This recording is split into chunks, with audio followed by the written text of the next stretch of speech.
বর্তমান আমাদের যে অন্তর্বর্তীকালীন সরকার তাদেরকেও সজাগ করতে চাই। কিছু কিছু রাজনৈতিক দল আছে যারা আওয়ামী লীগের প্রতি খুবই দুর্বল, তাদেরকেও সাবধান করে দিতে চাই। আওয়ামী লীগ সংগঠিত হচ্ছে এবং কে সংগঠিত করছে, কে দায়িত্ব নিয়েছে, এই তথ্য আমার কাছে আছে। তিনি কোথায় কোন বাসায় আছেন সেই তথ্য আমার কাছে আছে। তাকে কারা কারা সাহায্য করছে সেই তথ্যগুলি আমার কাছে আছে। সুতরাং আমরা যদি মনে করি স্বৈরাচারীরা বসে আছে, এটা সঠিক নয়। স্বৈরাচারীর দোসররা প্রথম স্তর, দ্বিতীয় স্তর, তৃতীয় স্তর পুলিশের মধ্যেও আছে, প্রশাসনের মধ্যেও আছে এবং বিভিন্ন প্রতিষ্ঠানে স্বৈরাচারীর দোসরগুলি এখনও অবস্থানে আছে। বর্তমান সরকারকে বলবো, ডক্টর মোহাম্মদ ইউনূস সাহেবকে অনুরোধ করব, আপনি কাল বিলম্ব না করে যেভাবে হোক দোসরদেরকে চিহ্নিত করেন, চিহ্নিত করে তাদের তালিকা প্রস্তুত করেন। তাদেরকে বদলি করা সমাধান নয়, তাদেরকে চাকরি থেকে বরখাস্ত করেন এবং তাদের বিরুদ্ধে ইনকোয়ারি করেন। এমন কোনো কর্মকর্তা আওয়ামী লীগের পাবেন না, আওয়ামী লীগের ইউনিয়ন লেভেল থেকে সর্বোচ্চ লেভেল থেকে এমন কোনো নেতা পাবেন না যার কাছে 50 কোটি টাকা থেকে কয়েকশো কোটি টাকা নাই। হাসিনা নিজেই বলেছে তার ঘরের প্রিয়দের কাছে 400 কোটি টাকা আছে।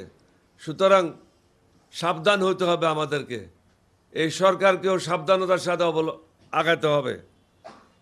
মনে রাখবেন, মাকড়সা কিন্তু খুব শখ করেই তার চারিদিকে জাল বুঁধে, পরে ওই জালের মধ্যে তার মৃত্যু হয়।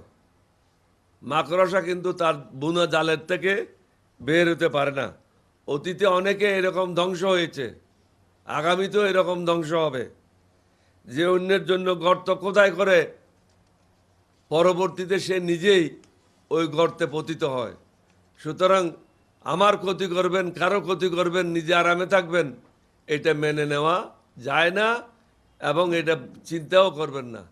আল্লাহ রব্বুল আলামিন হলো চূড়ান্ত ক্ষমতার মালিক, জনগণ কোনো কিছুর মালিক না। আমরা হলাম আল্লাহর গোলাম। আল্লাহ রব্বুল আলামিন যেটা আমাদেরকে নির্দিষ্ট করে দেবেন, আমাদেরকে সেই নির্দিষ্ট পথে চলতে হবে। জীবনে সুযোগ বারবার আসে না এবং আল্লাহ কাকেও বারবার সুযোগ দেয় না। এটা একটা অপূর্ব সুযোগ এসেছে এই দেশের সম্মুখে, দেশকে নতুনভাবে গড়ে তোলার জন্য। এখানে নতুন এবং পুরাতনের সমন্বয় ঘটাতে হবে এবং যারা অভিজ্ঞ লোক তাদেরকে বিভিন্ন জায়গায় পদায়ন করতে হবে। অভিজ্ঞতার কোনো বিকল্প নাই।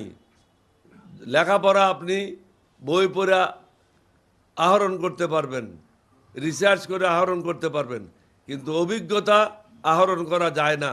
অভিজ্ঞতা হলো প্রত্যেক দিন কর্মকাণ্ডের মাধ্যমে আপনি শিখেন। আমরা যেভাবে রাষ্ট্র পরিচালনা শিখেছি 1975 থেকে নিয়ে 1981 পর্যন্ত, এরপরেও 3 বার মন্ত্রী ছিলাম, সফলতার সাথে কাজ করেছি। 6 বার এমপি ছিলাম, সফলতার সাথে কাজ করেছি। আমাদের এক ধরনের অভিজ্ঞতা আছে এই রাষ্ট্র কীভাবে পরিচালনা করতে হয়। সুতরাং কে কীভাবে পরিচালনা করতেছে, কোথায় ভুল হচ্ছে, এটা আমাদের পক্ষে নির্ণয় করা কোনো কঠিন কাজ না। বর্তমান সরকারের জন্য আগামী দিনগুলি অনেক বেশি কঠিন হবে। আমি ইউনূস সাহেবকে যতবার 2 বার গিয়েছি ওনার কাছে, ওনাকে বলেছি আপনি নিরাপদে নাই, আপনার বিরুদ্ধে প্রতিদিন ষড়যন্ত্র হচ্ছে, দেশি এবং বিদেশিরা একত্রে মিলে। সুতরাং কখন কি ঘটে তা বোঝা যায় না। আপনাকে অত্যন্ত সতর্কতার সাথে আগাইতে হবে। এই সরকার 3 মাস অতিক্রম করেছে, অথচ দৃশ্যমান তেমন কোনো কিছু উন্নতি দেখা যাচ্ছে না। রেমিটেন্স ব্যতিরেকে অর্থনীতিতে অন্য কোনো উন্নতি নাই বললেই চলে। কৃষি বাজারের পণ্য সুষ্ঠু মনিটরিং হচ্ছে না। যদি মনিটরিং না হয়, শুধু থিওরি দিয়ে কাজ করি, বাস্তবতার সাথে সেটা মিল থাকবে না। বই পড়ে দেশ চালানো যায় না। দেশ চালাতে হলে বাস্তবতার আলোকে দেশ চালাতে হবে। আবেগে বশীভূত হয়ে যদি কোনো কাজ করি সেটা ভুল হবে। আমাদেরকে বিবেককে কাজে লাগাইতে হবে। বিবেক হলো আল্লাহর দেওয়া, আবেগ হলো মানুষের নিজস্ব। সুতরাং আমাদেরকে এখনো সময় আছে, হুঁশিয়ার হইতে হবে।